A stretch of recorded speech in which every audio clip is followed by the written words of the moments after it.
कहानी की शुरुआत होती है एक बहुत ही बड़ी बर्फीले इलाके से, जहां हम एक आदमी को देखते हैं जिसका नाम ओवरगार्ड होता है। वो एक पायलट होता है और उसका जहाज इस बर्फीले इलाके में तबाह हो गया होता है। अब क्योंकि वो यहाँ पर फंस गया था, इसीलिए काफी परेशान हो गया था और किसी मदद की आने का इंतजार करने लगता है। फिर वो वहाँ एक काफी बड़ा SOS लिख देता है, जो किसी को मदद के लिए बुलाया जाने वाला एक निशान होता है। उसने भी ये इसीलिए बनाया था ताकि अगर कोई प्लेन यहाँ से गुजरे तो उन्हें पता चल जाए कि ये यहाँ फंसा हुआ है और वो लोग इसे बचा ले। उसके पास कोई नक्शा भी नहीं था जिसके जरिए वो ये जान सकता कि इस वक्त वो कहाँ है, मगर फिर वो अपने हिसाब किताब से एक नक्शा बनाता है। अब देखते ही देखते दिन ढलने लगता है। उसकी फिक्र बढ़ती ही जा रही थी कि कहीं वो यहाँ फंस न जाए। जहाज तबाह होने की वजह से उसका पूरा रेडियो सिस्टम भी तबाह हो गया था, जिससे वो किसी को मदद के लिए बुलाता। वो यहाँ अपने जहाज में ही रहता है और मदद आने का इंतजार करता रहता है। अगले दिन जब वो जागता है तो उसे काफी भूख लगी हुई थी, इसीलिए वो बर्फ के नीचे मछलियाँ पकड़ने के लिए कुछ ट्रैप यानी जाल लगाता है ताकि कोई मछली उसमें फंस जाए और इसके खाने का गुजारा हो सके। वो बहुत सारी मछलियों को पकड़ने में कामयाब भी हो जाता है। उसे यहाँ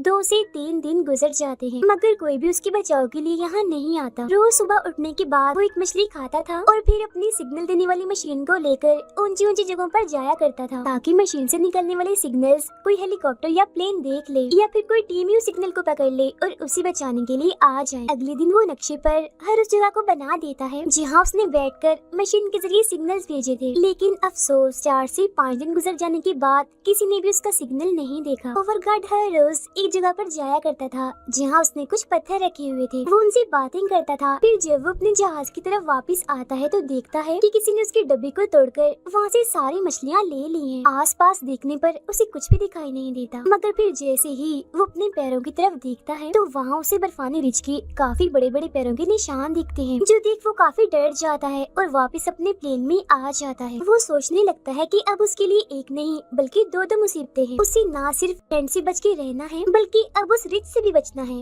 वरना तो वो उसे मार देगा। अगले दिन वो सिग्नल मशीन को लेकर ऊंचाई पर जाता है और दूर के पहाड़ों को देखने लगता है, जहाँ वो उस बर्फीले रिछ को भी देखता है, लेकिन वो इससे काफी दूर था। वो रिछ भी इसे देख चुका था, मगर वो इसके पास आने की बजाय दूसरी तरफ जाने लगता है। अब ऐसे ही हर रोज वो अपनी मशीन से सिग्नल भेजकर जैसे मशीन को देखता है तो उस पर हरे रंग की लाइट जलती है। इसका मतलब ये था कि अभी तक किसी को भी उसका सिग्नल नहीं मिला। तो ये देख वो काफी मायूस हो जाता है और सोचने लगता है कि पता नहीं और कितने दिन मैं यहाँ पर जिंदा रह पाऊंगा। अब कुछ ही दूरी पर उसे हेलीकॉप्टर नजर आता है, जिसे देख वो काफी खुश हो गया था और चिल्लाने लगता है। उनका ध्यान अपनी तरफ करने के लिए वो कुछ जलाता है। उसका ये प्लान कामयाब हो जाता है क्योंकि वो लोग इसे देख लेते हैं और इसी की तरफ ही आने लगते हैं, जिससे ओवरगार्ड की खुशी का तो कोई ठिकाना ही नहीं रहता।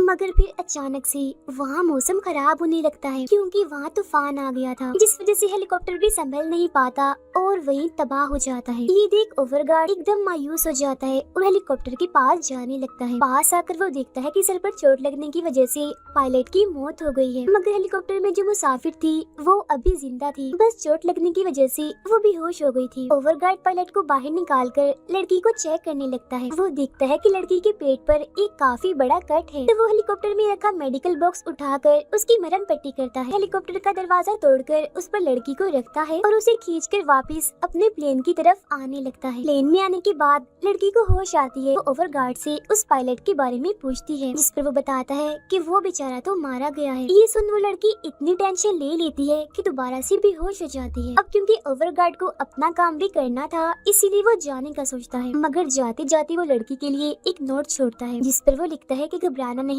मैं थोड़े वक्त में वापस आ जाऊंगा। इसके बाद वो अपने प्लेन से बाहर निकल जाता है। वो दोबारा से हेलीकॉप्टर के पास आता है और पायलट को वहीं बर्फ में दफन करके दुआ करता है। इसके बाद वो हेलीकॉप्टर में से जरूरत का सारा सामान लेकर जाने लगता है। सामान में उसे एक तस्वीर भी मिलती है, जो देख उसे पता चलता है कि पायलट और वो लड़की दोनों हस्बैंड वाइफ थे। वो ये सारा सामान एक स्लेड यानी बर्फ गाड़ी पर रखकर वापस निकलने लगता है। जाते जाते वो हेलीकॉप्टर पर एक मैसेज लिखता है कि यहाँ पर 2 लोग अभी भी जिंदा हैं, ताकि अगर हेलीकॉप्टर देखकर कोई आए तो इन्हें भी बचा ले। जिसके बाद वो अपने प्लेन की तरफ जाने लगता है। वापस आने पर वो दोबारा उस लड़की के जख्म की मरहम पट्टी करता है। उसे यहाँ पर एक हफ्ता गुजर गया था, इसीलिए वो खुद को अकेला समझकर रोने लगता है। फिर वो खुद को संभालता है और अपने बनाए हुए नक्शे को देखने लगता है और ये ढूंढने की कोशिश करता है कि इस वक्त वो कहाँ है। ये नक्शा भी इसे हेलीकॉप्टर में से ही मिला था। नक्शे में उसे आसपास के कुछ रेस्क्यू पॉइंट्स भी मिलते हैं, यानी जहाँ जाकर इनका बचाव मुमकिन हो सकता है। तभी अचानक वो ट्रैप जिसने मछली पकड़ने के लिए लगाया था उसमें आवाज आने लगती है। जब ये बाहर चेक करने जाता है तो देखता है कि काफी बड़ी मछली उसके ट्रैप में फंस गई है।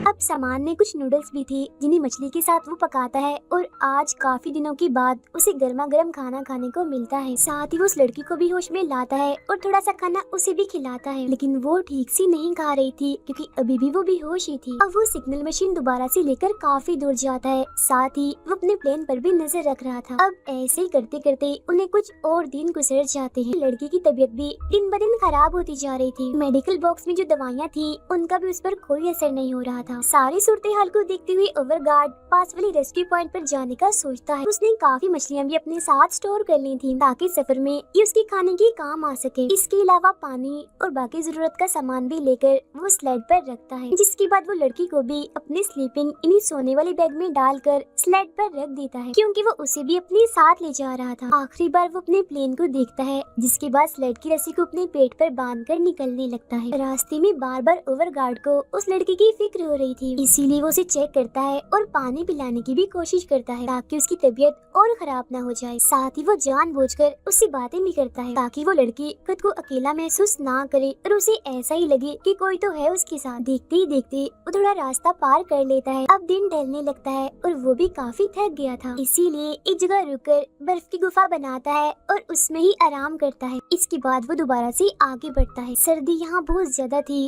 और हालात काफी मुश्किल, मगर इस कठिन वक्त में वो अपने साथ साथ उस लड़की का भी बहुत ख्याल रख रहा था जो एक मुश्किल काम। थोड़ा आगे जाने पर उसे एक पहाड़ी दिखाई देती है जिस पर चढ़ना बहुत ही मुश्किल था। वो इस पहाड़ी को देखकर काफी हैरान रह गया था क्योंकि नक्शे के मुताबिक उसके रास्ते में कोई पहाड़ी नहीं थी। अब उसे शक होने लगता है कि कहीं मैं गलत रास्ते पर तो नहीं आ गया। तब चेक करने के लिए वो ऊपर जाता है और देखता है कि आगे का रास्ता बिल्कुल साफ है, तो जाहिर है वहाँ से आगे बढ़ना आसान होगा। इसीलिए सबसे पहले वो अपने सामान को खींचकर ऊपर पहुँचाता है और जब लड़की को स्लेड के जरिए ऊपर ले जा रहा था तो वो बार बार खिसक कर नीचे आ रही थी क्योंकि वजन ज्यादा था। वो उसे ऊपर चढ़ाने की काफी कोशिश करता है मगर नाकाम ही रहता है, जिसके बाद वो वहीं बैठकर रेस्क्यू पॉइंट पर जाने का अब एक दूसरा रास्ता बनाता है। उसे ये फिक्र भी हो रही थी कि रेस्क्यू पॉइंट पर जाने के लिए इस रास्ते से 2 दिन लगने वाले थे, मगर अब जिस नए रास्ते से वो जाएगा इसे 5 दिन लग जाएंगे। टेंशन उसे ये थी कि खाना भी कम था और लड़की की हालत भी इतनी खराब थी कि उसकी जान भी जा सकती थी, लेकिन इसके बावजूद भी वो हिम्मत करता है और ठान लेता है कि चाहे जो भी हो जाए मैं इस नए रास्ते से ही जाऊंगा। जिसके बाद वो अपना सामान वापस नीचे उतार कर इस नए रास्ते पर चलने लगता है। थोड़ा आगे जाने पर उसे गुफा मिलती है जहाँ वो रुकता है और खाना बनाकर खुद भी और उस लड़की को भी खिलाता है, मगर उसकी हालत अब और भी खराब हो गई थी। उसका जिस्म काला पड़ने लगता है, ऐसा लग रहा था जैसे उसका खून जम रहा हो। इसके अलावा उसके चूल्हे में गैस भी खत्म हो गई थी, जो देख उसकी परेशानी और बढ़ जाती है। चुपचाप बैठा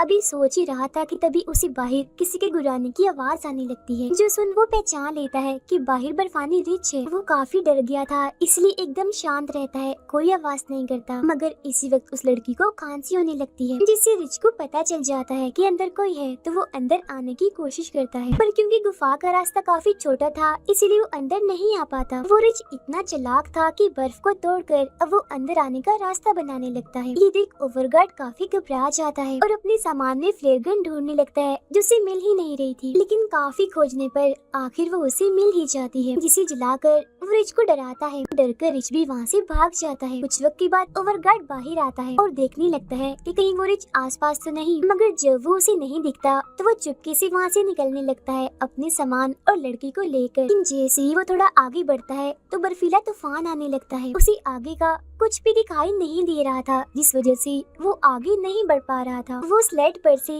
लड़की को नीचे रखकर स्लेड को सामने की तरफ खड़ा कर देता है, जिसके पीछे वो और लड़की थी, ताकि उन पर बर्फ कम गिरे। फिर वो भी जाकर उस स्लीपिंग बैग में लेट जाता है जिसमें वो लड़की थी। फिर कुछ वक्त के बाद तूफान जब थोड़ा बहुत रुक जाता है तो उसे पानी पिलाने लगता है, मगर उसकी हालत इतनी खराब हो गई थी कि उसका मुंह ही नहीं खुलता। अचानक उसे खांसी होती है, जिसके बाद उसके मुंह से खून निकलने लगता है। अब जब ओवरगार्ड उसके जख्म को चेक करता है तो उसे पता चलता है कि लड़की को इन्फेक्शन हो गया है। इसी के साथ ही वो लड़की दोबारा से बेहोश हो जाती है, जो देख ओवरगार्ड को लगता है कि लड़की मर गई, या अगर नहीं भी मरी तो कुछ देर में मरने वाली है, उसे आगे ले जाने का कोई भी फायदा नहीं होगा। इस वजह से ओवरगार्ड को दुख तो होता है, मगर वो बेचारा करता भी क्या। वो लड़की को वहीं पर छोड़कर अकेला ही वहाँ से जाने लगता है, क्योंकि अगर वो उसे साथ में लेकर भी जाता तो भी उसे बचाया नहीं जा सकता था क्योंकि यहाँ आसपास कोई हॉस्पिटल नहीं था। थोड़ा आगे जाने पर वो गड्ढे में गिर जाता है जिससे फौरन ही वो बेहोश हो गया था। उसे काफी चोट भी लग जाती है। फिर जब उसे होश आती है तो वो देखता है कि मेरी टांग